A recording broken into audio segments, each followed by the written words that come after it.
Et Kabila est en train de récolter, c'est le karma. Tout ce qui est en train d'arriver à Joseph Kabila, c'est lui qui a planté ça. C'est un système que lui-même a construit pendant beaucoup d'années. Un système de mafia. De se coller au pouvoir. Kabila a tissé ce filet, ce réseau de mafia. Et les retombées, c'est ce qu'il est en train de voir lui-même.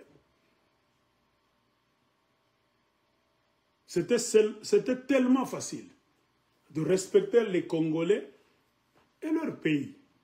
Et de respecter la loi suprême qui est la constitution du Congo.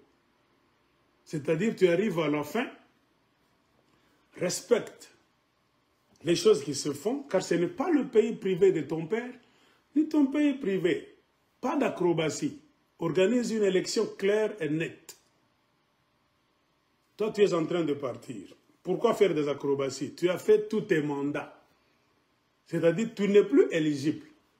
Comprends pourquoi les Congolais, je dis encore, les Congolais, beaucoup sont des bêtes. Malgré que Joseph Kabila a fini ses mandats, Kabila constitutionnellement parlant, c'est fini pour lui. À moins que, s'il a fait un mandat de 5 ans et qu'il ne lui restait un autre mandat de 5 ans et qu'il a perdu aux élections, il pouvait avoir l'espoir de revenir par d'autres mécanismes républicains toujours, en utilisant le moyen de vote du parti politique, en promettant cette fois-ci de corriger ses erreurs. Il peut revenir au pouvoir, c'est pour finir ses mandats. Alors, intellectuels congolais, sur base de quoi vous voulez que Joseph Kabila revienne? Dans d'autres pays, les gens de 35 ans deviennent des présidents. Hein? Les gens âgés de 40 ans deviennent des présidents. Au Sénégal, Diomaye Faye, 44 ans. Cette année, elle a 45 ans. Il est devenu président. Le premier ministre du Sénégal, Ousmane Sonko, trop jeune. Mais regardez au Congo les jeunes. Les jeunes, 40 ans, très imbécilisés. Ils ne pensent qu'à Joseph Kabila toujours. Non. Un esprit esclave. Et Kabila a mis en place son système lui-même. Et le système qu'il a mis en place, c'est le système qui est en train maintenant de dévorer Joseph Kabila. C'était un système mafieux. Un système négatif, ça produit toujours des fruits négatifs.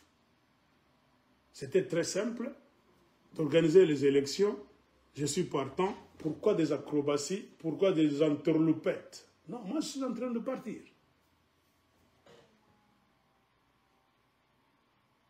Il fallait laisser le pays complet, dans de bonnes conditions, dans les mains des Congolais. Laisser le Congo dans les mains des Congolais dans de bonnes conditions. Ça montre la bonne foi. Mais Kabila n'a pas laissé le Congo aux Congolais dans de bonnes conditions. Il a violé les élections avec Corneille Nangaa, vous connaissez la suite, la mafia, la proclamation, ce n'était pas la vérité. Donc ils étaient en dehors de la Constitution. C'était l'illégalité. Et c'est cette illégalité qui est en train de le poursuivre. C'est lui qui a planté ça. Et il est en train de récolter. Donc, en spiritualité, une personne normale ne doit pas trop s'inquiéter sur le sort de Joseph Kabila. Kabila est en train de récolter ce qu'il a sémé lui-même.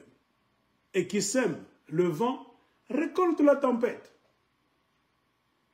Tu sèmes le mal, tu vas récolter l'enfer. Tu sèmes le mensonge, tu vas récolter le tsunami. C'est ce qui est en train de lui arriver. Ce n'est pas ton problème, ce n'est ni mon problème.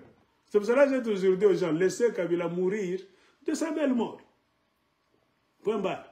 Et que cela soit une leçon pour nous tous, même les gens qui sont au pouvoir, Tshisekedi Félix lui-même, que cela soit une leçon pour lui aussi.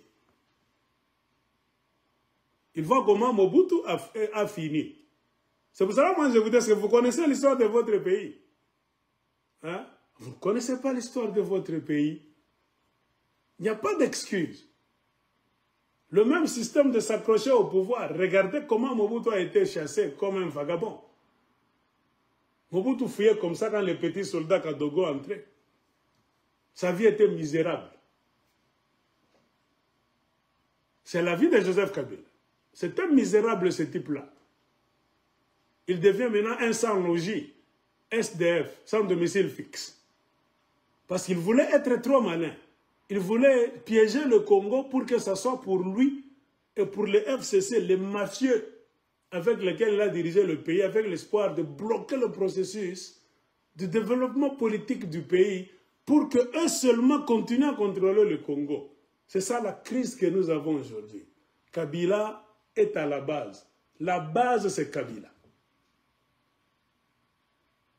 Tshisekedi, c'est le bénéficiaire. C'est moi. Même si tu es prof d'université, tu ne peux pas expliquer l'histoire du Congo seulement en t'acharnant sur Félix Tshisekedi. Non. La base, c'est Kabila. Tshisekedi, c'est la hauteur maintenant. Que nous tous, nous puissions regarder maintenant comment les choses se font. Quand on te dit, une fois que tu fais la politique, respecte les lois du pays. Ce n'est pas pour rien que dans d'autres pays, on respecte les lois du pays. C'est pour éviter de voir ce que nous sommes en train de voir. C'est pour cela, un bon lecteur de la situation politique du Congo, tu dois savoir que c'est Kabila qui est le père fondateur, le père géniteur du chaos que nous sommes en train de voir aujourd'hui. Il est pris dans son propre piège.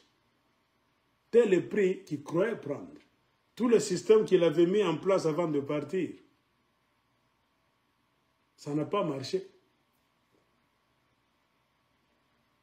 Donc, il se retrouve maintenant ridicule. Il fuit, ils deviennent des exilés, des réfugiés. Cela ne devait pas arriver si Kabila a organisé des élections claires et nettes, honnêtes. Le résultat, c'est ça. On proclame le vainqueur. Remise et reprise constitutionnelle, passation de pouvoir véritable, pas ce qu'on a vu à Kinshasa. Il allait se reposer au Congo. Très bien, sans problème. On allait même le respecter. On allait même le consulter. Il n'allait pas avoir de problème avec qui que ce soit. J'ai fait ma part. Le pays, ce n'est pas ma propriété privée. Et aucun homme politique, aucun président n'a la mission de tout faire lui-même, qu'on ne vous trompe pas. C'est pour cela l'idéologie qui dit que Arudi Aïcha Kaziake, Kabila doit revenir pour terminer le job. Toi, tu es un menteur.